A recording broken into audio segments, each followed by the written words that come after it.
হবিগঞ্জে জুলাই পদযাত্রাকে কেন্দ্র করে হামলা এবং মৌলভীবাজারে পুলিশি বাধার পর সিলেটেও ঘটনাবহুল দিন কাটালেন এনসিপি নেতারা।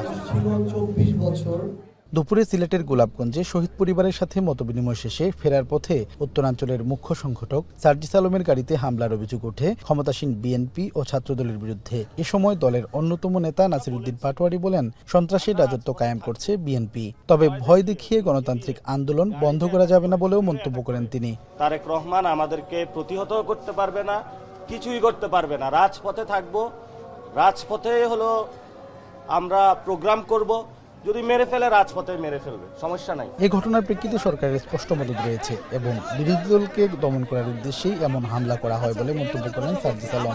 মানুষ মারার এই ঠিকাদারি তারেক রহমান নিছে কিনা এটা তারেক রহমান বলা উচিত। যদি নেয়, ছাত্রদলকে যদি এভাবে সন্ত্রাসী পেটোয়া বাহিনী হিসেবে ব্যবহার করতে চায়, যদি তার দলকে তারেক রহমান কন্ট্রোল না করতে পারে, তাহলে বলুক যে আমি সন্ত্রাসী বাহিনী, সন্ত্রাসী ক্যাডার পালতেছি, ছাত্রদল আমার সন্ত্রাসী ক্যাডার, তারা হামলা করবে, আপনারা আপনাদের মতো রাজনীতি করেন।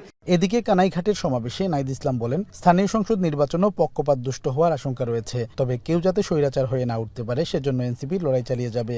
স্থানীয় সরকার নির্বাচনে কোন ধরনের কারচুপি, কোন ধরনের লাঠিয়াল বাহিনী, কোন ধরনের সন্ত্রাসীদেরকে আমরা জায়গা করতে দেব না।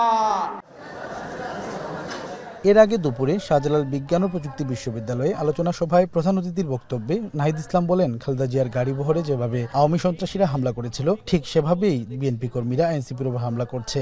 এই অগণতান্ত্রিক পরিস্থিতি বিগত 16 বছর দেখেছি, যেখানে সরকারের বিরুদ্ধে, ক্ষমতাসীনদের বিরুদ্ধে কেউ কথা বলতে পারতো না, যেখানে বিশ্ববিদ্যালয়ের কাজই হচ্ছে ক্ষমতাকে প্রশ্ন করা।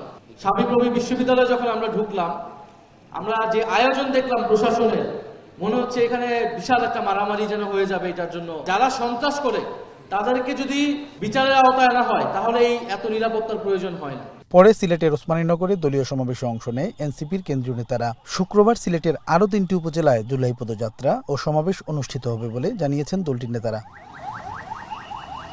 সন্দীপন শুভ, এখন সিলেট।